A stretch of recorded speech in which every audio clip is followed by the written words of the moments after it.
Hello and welcome back to Reflections on the Way. Today I want to talk about a couple of items that are very important in our Christian walk, and that's worship and idols. So we all have things in our life that are important to us, things that we spend a lot of time and effort doing, things that we put a lot of value in, and those can be things like a job, school, a sport, a hobby, a relationship we have. These things can be one of two things. They can become idols to us, or we can use them as a way to worship and draw closer to God. So that's what we're going to focus on today, is how we approach things in our everyday life so that we can use them as those tools for worship and not let them become idols. So first, let's define what those things are. Let's define idolatry and let's define worship. A lot of times when you think of idolatry or idols, you think of like a statue that people used to bow down to, but it can be a lot of things other than just that. It can be anything that we give ultimate worth to, anything we can't imagine living without, anything that we turn to for that ultimate security or meaning instead of God. I think the best definition to just wrap all that up is to say an idol is anything that we can use to replace our relationship with God. So we can all name things that can become idols. Things like I mentioned before: jobs, school, sport, relationships, material things like money, things that are addictions like drugs or sex or alcohol. Today I really want to focus on things that aren't necessarily sins, that things that are just part of our everyday life that we can give too much worth to, and they can become idols in our life if we don't approach them in the right way. When we use those things to try to fill a hole in our hearts that's only designed for God. And I've given some talks before where I've likened that to, let's say you have a big dam and it's made of concrete and you have a hole in that dam and you try to fill that hole with toilet paper. Toilet paper is not a bad thing. It's a really good and useful thing. If you've ever found yourself without toilet paper, you know that toilet paper is not bad. It's a very useful tool, and I'm glad that we have it. However, it's not the tool for the job to fill a hole in a dam. If you try to stuff a hole in a dam with toilet paper, all it's going to do is dissolve and fall apart, and that water is going to keep coming out. And that same thing is true with the hole that's in our heart that can only be replaced by God. If we try to fill that hole with material things, with money, with success, with drugs or alcohol or whatever it is, relationships, it doesn't matter. If you try to fill that hole in your heart with those things, it's never going to work. That hole is always going to be there, and you're never going to have that ultimate fulfillment. And we're all guilty of that. We all try to find comfort in things of this world. I think we've all seen, it's because it's in the public eye, you see celebrities, people in Hollywood, people in the music industry who kind of reach the pinnacle of their career, and then the next thing you know, they're in rehab because they tried to commit suicide, because they were depressed, or because they're addicted to drugs or alcohol or sex or whatever. And I really believe it's because those people thought that they were going to find their ultimate fulfillment in their success in whatever avenue they were pursuing. But when they get to that pinnacle, they still don't have that fulfillment, and they don't know why. And so they start looking in other places, and they start going further and further down the path until they hit rock bottom. And that's because they're trying to fill that hole with toilet paper. They're trying to fill it with material things instead of filling it with God. And so we're going to talk a little bit about how we can avoid that, how we can not set up those idols and try to use them to replace God. So let's talk about worship. So worship is what we just talked about. It's taking those idols, putting them before God, trying to find our security and our hope in them, giving them ultimate worth, putting them on a pedestal above God. Worship is not just what we do on Sunday mornings. It's not just bowing down to some sort of statue or idol. It's things that we do in our everyday lives. And it's about our mindset and our heart when we do these things. Are we doing them for ourselves? Are we giving them the passion and time in our lives because we think they're more important than God? Or are we doing them in a way to worship God?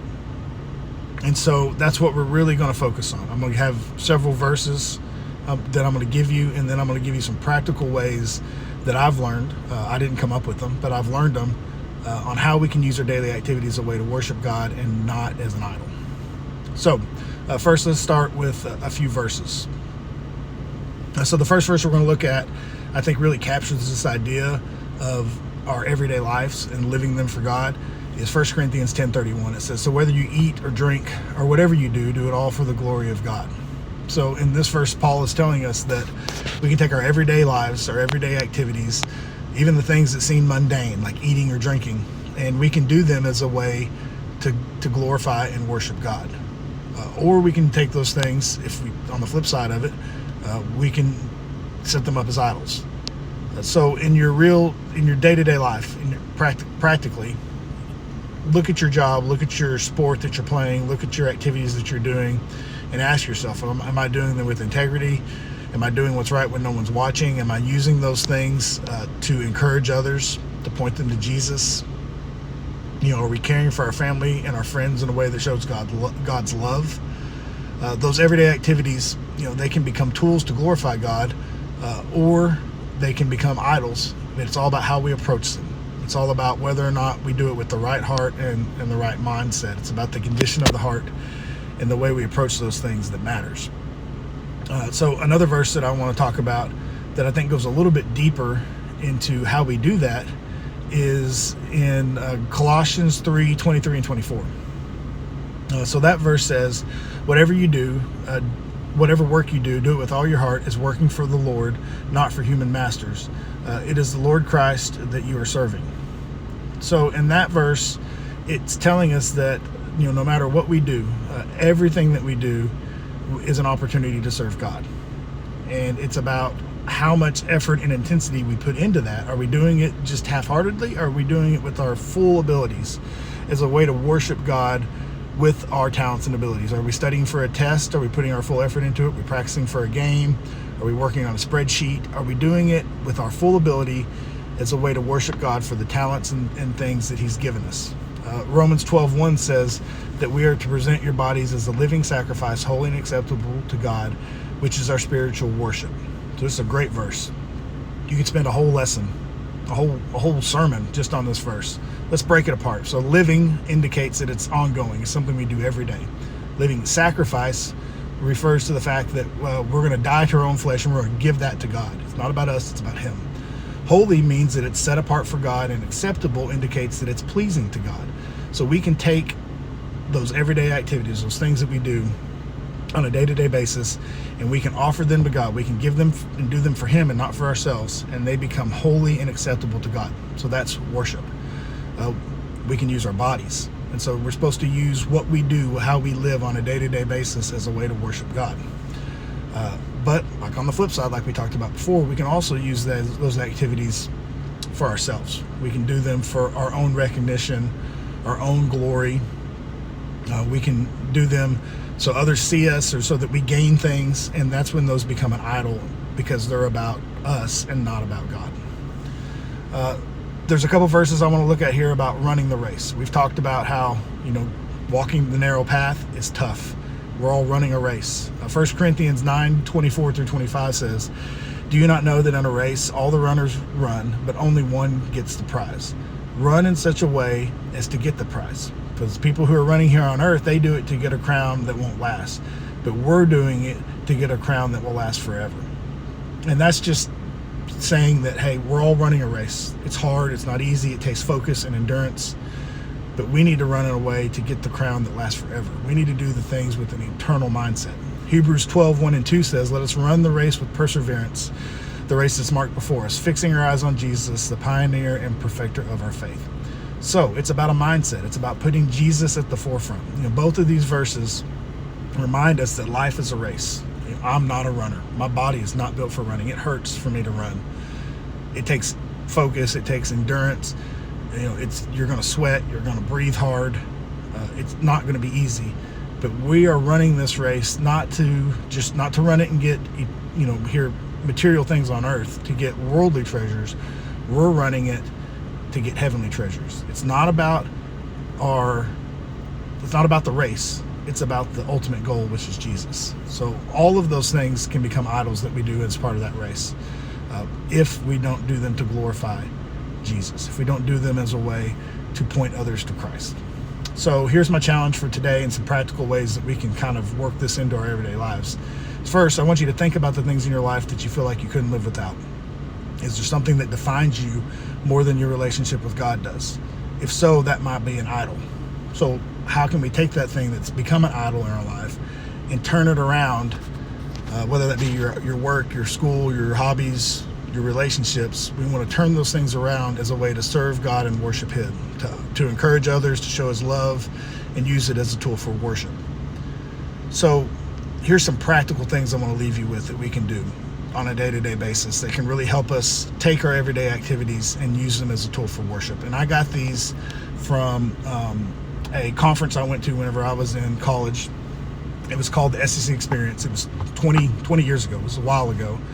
And it was for college athletes, and the whole conference, it was a 3-day conference, I think. It was all about using your sport that you played in college as a way to worship God. I actually met my wife at that conference the day after, the first day of the conference, that first night. She committed her life to God, and I met her at breakfast that next morning. And 3 years later, we got married.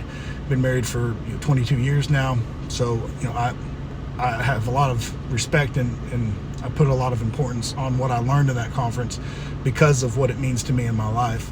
And here 20-something years later, I still remember these two practical things that they taught us there. And the first one is to have some sort of focal point around yourself that you'll see often throughout your day, and that will remind you that we're doing all things for God's glory. It can be anything. It can be a cross that you have hanging in your car, a verse that you have hung up on your computer monitor, the lock screen on your phone because you're going to pull your phone out a lot. If you're an athlete, maybe it's a mark that you put on your shoes, so when you're catching your breath and you bend over, you see that mark. Or maybe it's something on the court or on the field that reminds you of God. I was a football player, so the crossbeam for the goalpost is one of those things that you can use. The hash marks on a football field that kind of look like a cross can all be things that remind us, that bring us back to the fact that we're going to put full effort and intensity into whatever activity that we're doing, because we're doing it for the Lord, not for people. Whether that's a sprint you're about to run at practice, an email that you're about to type, a job that you're about to do around the house, all of these activities can be a form of worship if we put our full intensity and effort into them and we do them for God. So we need to look at those focal points, and we need to be reminded, hey, I'm doing this for God. Say a little prayer. Say, hey, God, I'm going to do this for you. I'm going to do my best at this, and I'm doing it for you, not for me. So the second thing that I'm going to leave you with is to remember the phrase, downtime is His time. Downtime is His time. And that's a capital H, His.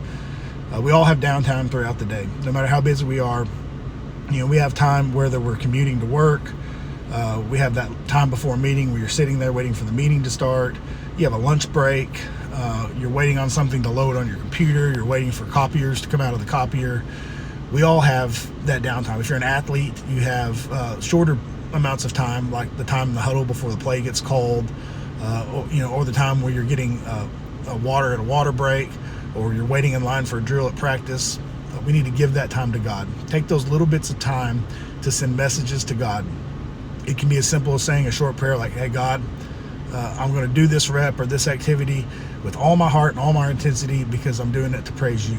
I'm going to do it for you as a way to give you thanks for the abilities that I have. If it's a longer time, like your time during your commute or during your lunch break, you can spend that time in prayer or listening or reading the Word. You can use these lessons that I teach as a way to do that. As a devotional series. I would also strongly suggest the Through the Word app that you can download on your phone. It takes a chapter of the Bible and it breaks it down into a short 10-minute devotional, and then after that it reads that chapter to you. I use that on my way to work every morning, and then I usually throughout the day as I hop in my car to go places, I listen to the chapter. Those are all things that we can do to draw closer to God in downtime, if we give that downtime to Him. So I encourage you today to remember those things, to get you some focal points set up, and to remember to give God your downtime so that you can draw closer to Him through your everyday activities, and you're not using those activities as idols. You're using them as tools for worship. I hope that you've enjoyed this lesson, and have a great and blessed day.